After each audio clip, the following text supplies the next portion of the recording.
নমস্কার বন্ধুরা, কোজাগরী পূর্ণিমা উপলক্ষে জ্যোতিষশাস্ত্র অনুসারে কিছু উপায় বলা আছে।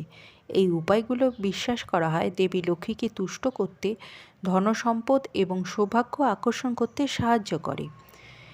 কোজাগরী পূর্ণিমা চলাকালীন লক্ষ্মী দেবীর সামনে অবশ্যই ঘিয়ের প্রদীপ জ্বালুন। এতে দেবী প্রসন্ন হন এবং গৃহে শুভশক্তি বজায় থাকে। লক্ষ্মী পুজোর দিন মা লক্ষ্মীর সামনে কড়ি ও শঙ্খ রাখুন। কড়িকে দেবী লক্ষ্মীর অত্যন্ত প্রিয় বলে মনে করা হয় এবং শঙ্খ হল শুভ ও পবিত্রতার প্রতীক। লক্ষ্মী পুজো শেষ হওয়ার পর একটি লাল রঙের আসনে বসুন। আপনার ডান হাতে একটি নিখুঁত এলাচ এবং একটি লবঙ্গ নিন। এরপর ওম মা লক্ষ্মী দেব্যই নমঃ মন্ত্রটি 108 বার জপ করুন। জপ শেষ হওয়ার পরে এলাচ এবং লবঙ্গ দুটি মা লক্ষ্মীর চরণে অর্পণ করে দিন। পুজোর পরের দিন এই এলাচ ও লবঙ্গ একটি কাপড়ে মুড়ে আপনার টাকার স্থানে বা সিন্ধুকে রেখে দিন। এতে অর্থ আগমন বৃদ্ধি পায় বলে বিশ্বাস করা হয়।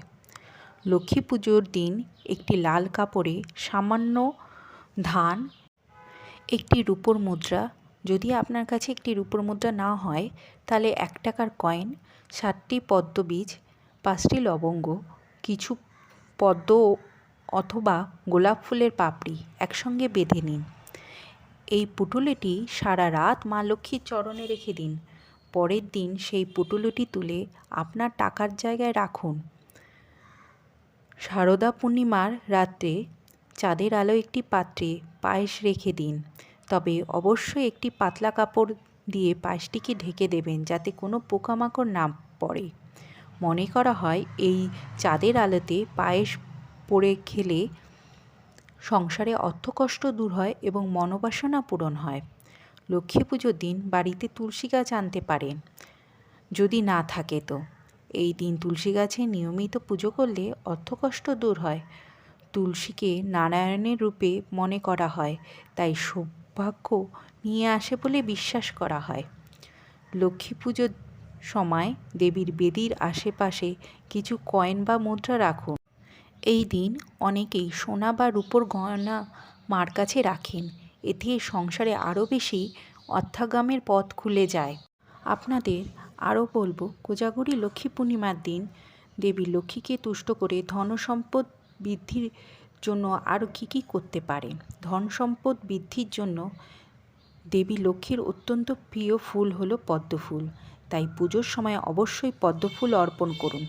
সম্ভব হলে দেবী লক্ষ্মীর সামনে পদ্ম বীজ রাখুন।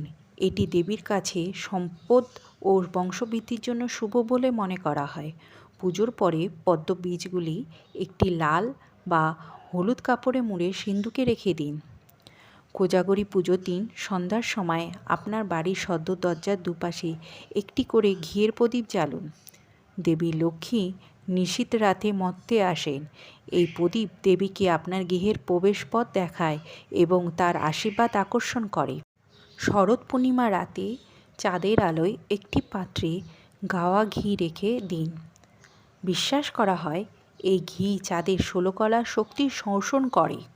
এই ঘি দিয়ে পরবর্তী দীপাবলি লক্ষ্মী পুজোর সময় প্রদীপ জ্বালান। এতে আপনার পরিবারে ভাগ্য ফেরে এবং সংসারে সমৃদ্ধি বাড়ে। যদি কোনো কাজে বারংবার বাধা আসে তবে পূর্ণিমার চাঁদের আলোয় গঙ্গাজল রেখে দিন। পরের দিন সেই গঙ্গাজল দিয়ে মহাদেবের স্নান করালে বা ঘরে ছিটিয়ে দিলে সমস্ত বাধা বিপত্তি দূর হয় বলে মনে করা হয়। শ্রীযন্ত্রের আরাধনা করুন। কোজাগরী পূর্ণিমার রাতে শ্রীযন্ত্রকে শক্তি প্রদান করার জন্য অত্যন্ত শুভ। এই রাতে শ্রীযন্ত্রের সামনে বিধি মেনে পুজো ও মন্ত্র জপ করলে তা সম্পূর্ণরূপে শক্তিযুক্ত হয় এবং দেবী গৃহে বসবাস করেন এবং আশীর্বাদ স্বরূপ ধন সম্পদ ও সৌভাগ্য নিয়ে আসেন। এই লক্ষ্মী পুজোর দিন কী করণীয় নয় এবং কী বর্জনীয়। নারকেলের ভোগ। লক্ষ্মী দেবীর কাছে যে ভোগই নিবেদন করুন তার সঙ্গে নারকেল অবশ্যই রাখুন। এই দিন বাড়ির থেকে অন্য কাউকে চাল, দুধ, যে কোনো তেল এবং টাকা পয়সা দেবেন না, এতে গৃহের লোক বাইরে চলে যায় বলে মনে করা হয়। লক্ষ্মী পুজোর দিন ভগবান শ্রী বিষ্ণু আরাধনা করুন। লক্ষ্মী ও নারায়ণকে একসঙ্গে পুজো করলে দেবী তুষ্ট হন। লক্ষ্মী পুজোয় দেবীকে তুলসী পাতা এবং সাদা রঙের ফুল দেওয়া যাবে না। অবশ্য সাদা পদ্ম ফুল যদি হয় তাহলে সেটা চলে।